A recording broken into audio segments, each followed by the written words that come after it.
সাপ কাল নহয়, সাপ আৰু মানুহৰ সংঘাতৰ ফলতহে সৰ্পদংশন হ'বলগীয়া হয়। আন্তঃৰাষ্ট্ৰীয় খ্যাতি সম্পন্ন সৰ্পদংশন চিকিৎসাৰ বিশেষজ্ঞ ডক্টৰ সুৰজিৎ গিৰি। সাপ কাল নহয়, সাপ আৰু মানুহৰ সংঘাতৰ ফলতহে সৰ্পদংশন হ'বলগীয়া হয়। সৰ্পদংশন হ'লে কোনো বাছ বিচাৰ নকৰি তৎক্ষণাত চিকিৎসালয়লৈ যাব লাগে। চৰাইদেউ জিলাৰ মাহমৰা সমষ্টি ভলুকাগুৰিত সৰ্পদংশন সম্পৰ্কীয় সজাগতা সভাত এই পৰামৰ্শ আগবঢ়াইছে আন্তঃৰাষ্ট্ৰীয় খ্যাতিসম্পন্ন সৰ্পদংশন চিকিৎসা বিশেষজ্ঞ ডাক্তৰ সুৰজিৎ গিৰিয়ে। ডিমৌ আদৰ্শ চিকিৎসালয়ত কৰ্মৰত ডাক্তৰ সুৰজিৎ গিৰিয়ে সমল ব্যক্তি হিচাপে অংশগ্ৰহণ কৰি দৃশ্য শ্ৰাব্য মাধ্যমেৰে ৰাইজক অৱগত কৰে। সাপে খুটিলে ৰোগীক সৰ্বপ্ৰথমে চিকিৎসালয়লৈ আনিবলৈ লাগে। সৰ্পদংশন অথবা সৰ্পদংশনৰ ফলত মৃত্যু মুখৰ পৰা বাচিবৰ বাবে সজাগতাৰ প্ৰয়োজন।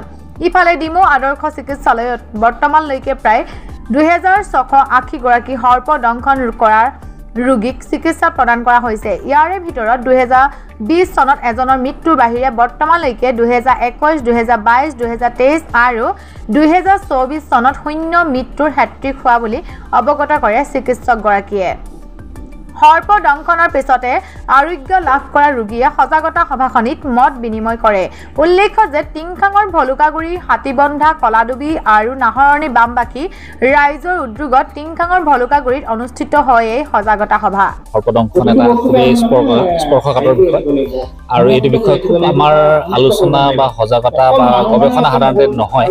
চ' সেইকাৰণে আপোনাৰ ধৰক তেওঁলোকে ইয়াত এইটো ভলুকাগুৰি গাঁৱত যিখিনি আপোনাৰ অৰ্গেনাইজ কৰিলে সেইকাৰণে তেওঁলোকক ধন্যবাদ জ্ঞাপন কৰিছোঁ। আৰু আমি ডিমৌ মডেল হস্পিটেলত আপোনাৰ 2021, 22, 23 আৰু 24, 21, 22, 23 আমি হেট্ৰিক অফ 0 ডেথ কৰিছোঁ। আৰু 24 বৰ্ষতো আজিৰ তাৰিখলৈকে কোনো মৃত্যু আমি দেখা পোৱা নাই। আৰু এতিয়ালৈকে আমি প্ৰায় 2680 তেনেকুৱা ৰোগীক আমি চিকিৎসা প্ৰদান কৰিছোঁ ডিমৌ হস্পিটেলত। চ' তাৰে ভিতৰত আমি দেখিছোঁ যে মাত্ৰ এজনৰ মৃত্যু হৈছে, তাকো 2020 চনত। চ' সেইকাৰণে আমি ভাবিছোঁ যে এই মডেলটো যদি আমি আমাৰ ৰাজ্যৰ সকলোবোৰ গ্ৰাম্য চিকিৎসালয় লৈ যাওঁ, কাৰণ আমাৰ এই যিটো সৰ্পদংশন এটা গ্ৰাম্য সমস্যা। চ' এই গ্ৰাম্য সমস্যাৰ যিটো আপোনাৰ চিকিৎসা বা তাৰ উত্তৰটো কিন্তু আপোনাৰ গ্ৰাম্য হস্পিটেলবিলাকতে আছে। চ' আমাৰো এখন গ্ৰাম্য হস্পিটেল। চ' এই গ্ৰাম্য হস্পিটেলবিলাকতে যদি আমি শূন্য মৃত্যুৰ সম্ভৱ কৰিব পাৰিছোঁ, তেনেহ'লে আমি অসমৰ প্ৰত্যেকখন জিলাৰ গ্ৰাম্য হস্পিটেলতে পাৰিম বুলি আমি আশা ৰাখিছোঁ। সেইকাৰণে আমি already government of Assam, government of ইণ্ডিয়াক আমি ছাবমিটো কৰিছোঁ আৰু তেওঁলোকে খুব সুন্দৰভাৱে তেওঁলোকে মানে তেওঁক উত্তৰো দিছেগৈ আৰু তেওঁলোকে কামো কৰিছে এইটো বিষয়ে। আৰু সেই হিচাপে আমি ধৰক গোটেই অসমৰ প্ৰায় 1500 ডক্টৰক আমি ট্ৰেইন আপো কৰা হৈছেগৈ, স্বাস্থ্যকৰ্মীসকলক ট্ৰেইন আপ কৰা হৈছেগৈ। আৰু প্ৰায় জিলাই জিলাই আপোনাৰ ধৰক মানে প্ৰায় আপোনাৰ ডেইলি বেচিছ বুলিও নহয় আৰু আপোনাৰ মাহেকত আপোনাৰ 2-3বাৰ আপোনাৰ সৰ্পদংশন সম্পৰ্কে আমি আলোচনাও আপোনাৰ হৈ থাকে।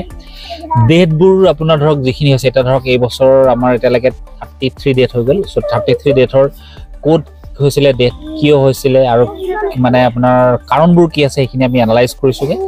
চ' সেইখিনি আমি পেলাই ক'ত ভুলটো হৈছে আমাৰ সেইখিনিও আমি গম পাইছোঁগৈ। চ' সেইখিনি আমি চাই পেলাই আমি গম পাইছোঁ যে 2025 বা 26 বৰ্ষত আমি অসমত শূন্য মৃত্যু সম্ভৱ কৰিব পাৰিম, যদি আমি less than 10ও কৰিব পাৰোঁ, যদি চলিছোঁ শূন্য মৃত্যু।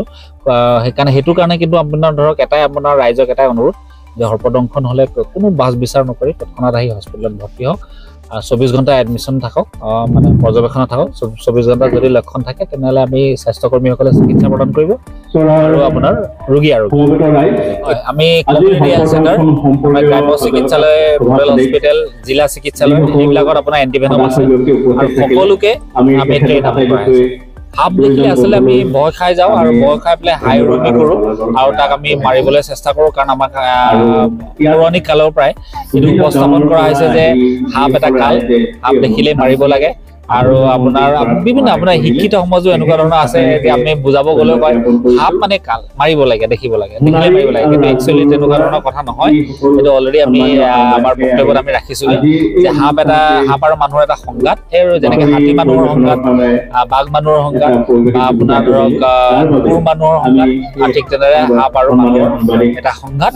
আৰু এইটো কোনো কাল নহয়, এইটো সংঘাতবোৰ আমি বাধা দিব পাৰোঁ। আৰু কেনেবাকৈ যদি সংঘাতো হয় তাৰ সম্পূৰ্ণ চিকিৎসা আছে।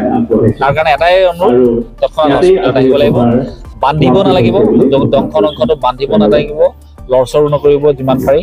আৰু যেনেকৈ আপুনি চুপি নিদিব, ব্লেড নামাৰিব আৰু নুধুব। সৰ্পদংশন হ'লে কেতিয়াও নোধোৱাকৈ হস্পিটেল আহিব লাগিব।